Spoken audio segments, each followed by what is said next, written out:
Jadi entah itu sekolahnya di sekolah atau secara offline.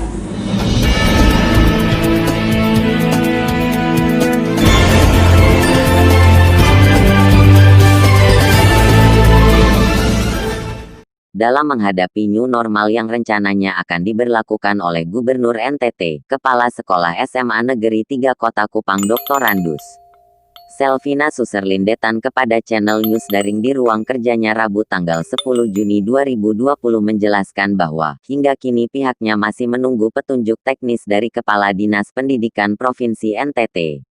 Sedangkan terkait penerimaan peserta didik baru Selvina juga masih menunggu juknis, namun hanya menyediakan panitia pelaksana dan sarana-prasarana pendukung lainnya.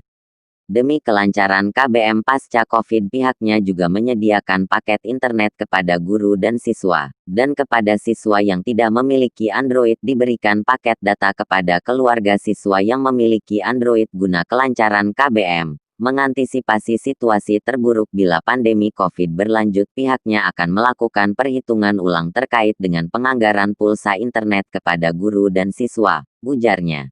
Dari Bapak Kepala Dinas itu edaran yang ke-6 bahwa itu diperpanjang. Dari awalnya kan surat edaran yang ke-5 itu dari tanggal 22 sampai tanggal 30. Masuk kembali tanggal 2 Juni. Tapi edaran yang ke-6 itu dari 2 Juni sampai waktu yang belum ditentukan. Dan juga sebentar lagi sudah mau habis masa pembelajaran tahun ajaran 2019-2020. Jadi itu belum diberlakukan. Dan kalaupun diberlakukan, kami menunggu petunjuk teknis dari Dinas Pendidikan dan Kebudayaan Provinsi. Ya.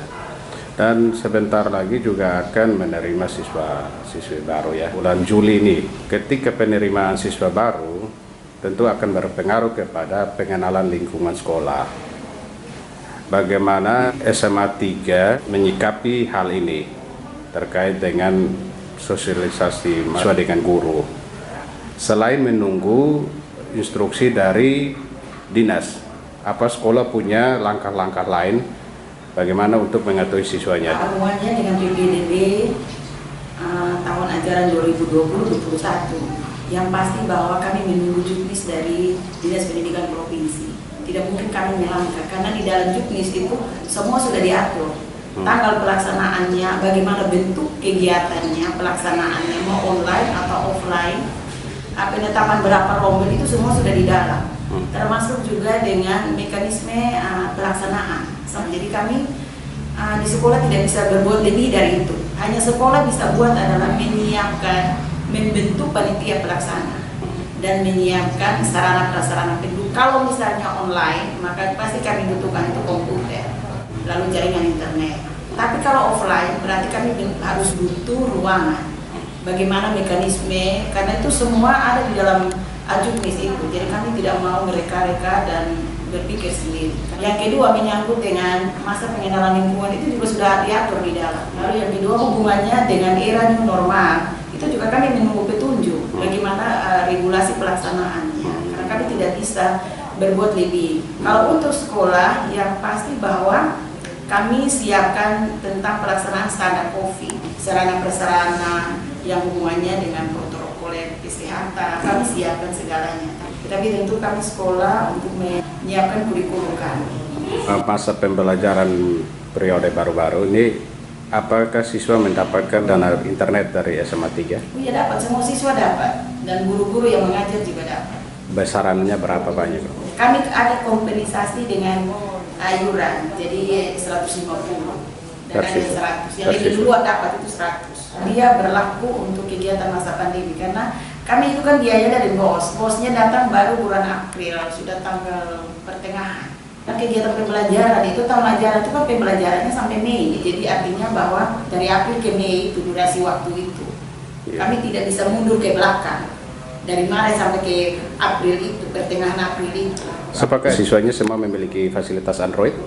Tidak semua juga, tapi kami komunikasi dengan orang tua murid melalui wali kelas, tim monitoring, guru Bapak Ibu, guru BK.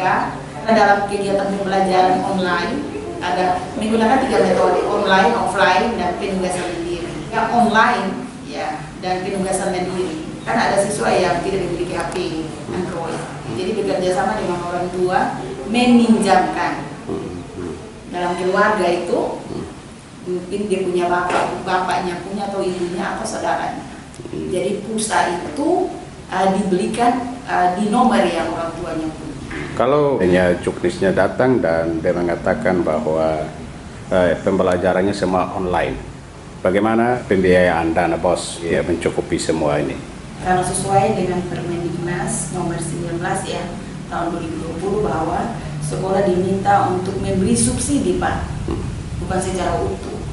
Nah, karena kami baru bisa menangani ini April, Mei, tapi Juni juga anak juga pakai karena dia ujian seperti siswa UNBK itu kami semua mata pelajaran, kami memberikan jadwal, jadi waktu kami menggunakan ujian aplikasi mandiri online. Nah, jadi kami perhitungan sampai itu. Tapi kalau misalnya kondisi terburuk untuk ketika masuk kembali ini Juli, Agustus, September, dan mungkin sampai Desember, kami juga sementara masih godok ulang karena tidak semua dana BOS itu untuk diberi subsidi untuk siswa, karena harus juga hal-hal yang lain.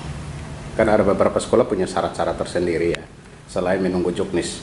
Mungkin ada SMA 3 punya syarat-syarat ya, kan itu nanti ada di dalam, yang pasti ada format yang dia harus isi. Untuk kami juga perlu mendapatkan data. Jadi selain kan yang dari juknis, kalau misalnya masih berpatokan seperti tahun lalu ya, maka zonasi KK, ya misalnya zonasi 1, ya orang tua murid siswa yang ada di lingkungan zonasi 1. Itu kalau tidak salah yang tahun lalu itu minimal KK-nya 6 bulan. Jadi kalau misalnya Juni maka dia minimal KK-nya itu Desember. Tanda. Lalu ada perpindahan orang tua, itu minimal juga SK pindah orang tua. Lalu yang menyangkut dengan prestasi akademik, ya itu menunjuk kepada nilai jasa. Lalu yang berikut nilai raport tentu juga harus. Lalu yang berikut pas foto pasti harus. Lalu adalah KK harus. Lalu raport SMP itu harus. Karena selain kalau untuk sekolah kan harus menentukan peminatan. Kalau misalnya siswa tidak bisa ketemu, yang awalnya dulu kan kita misalnya menggunakan tes psikologi untuk menentukan peminatan. Tapi kalau misalnya tidak, maka kami bisa menggunakan nilai yang ada dari nilai raport. Ya kalau misalnya tidak bisa lagi juga bikin placement test, kami juga rencana itu mau placement test. Misalnya kalau tidak bisa tes psikologi, maka kami juga masih ragu karena anak kalau tesnya di rumah, apakah dia memang bisa menjamin bahwa dia yang mengerjakan sendiri. Maka salah satu pertimbangannya kami juga mau melihat dari nilai jasa dan nilai raport, karena nilai proses itu juga penting. Itu ada formulir yang harus diisi yang di dalamnya menyangkut data siswa yang akan dipakai. Tidak ada penambahan, contohnya harus siswa wajib menyampai Android ketika masuk SMA 3 karena pasca COVID pandemi. Ya wajib juga dia harus punya, pasti orang tanpa kami memberitahukan juga orang tua harus menyiapkan. Karena istilahnya kan sudah dari SMP ini. Karena ini kan salah satu syarat masuk SMA 3 nih. Belajar pengalaman kemarin kendala-kendala di online offline-nya. Kalau online ya pasti mereka lancar-lancar, tapi offline ini kan kendala. Karena ada beberapa sekolah yang menerapkan wajib masuk satu sekolah harus punya Android supaya tidak ada kendala dalam KBM. Kalau kami tidak, karena begini ya Pak ya, juga bisa melihat bahwa dengan masa corona ini, pandemik, ada banyak orang tua juga yang kehilangan pekerjaan. Lalu juga ada orang tua yang misalnya bekerja swasta dan yang lain, mereka juga mengalami dampak. Nah kalau misalnya saya tuntut seperti itu, sedangkan aku juga tahu bahwa masuk tahun ajaran baru itu banyak hal yang dibutuhkan. Kami kepingin untuk membuat pernyataan orang tua bahwa orang tua harus hidup dengan cara apapun.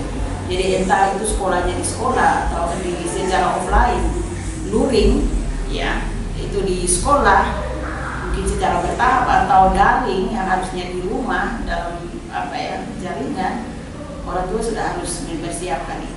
Yang intinya bahwa kami harapkan orang tua kalau sudah menyekolahkan anaknya, maka sudah minimal menyiapkan fasilitas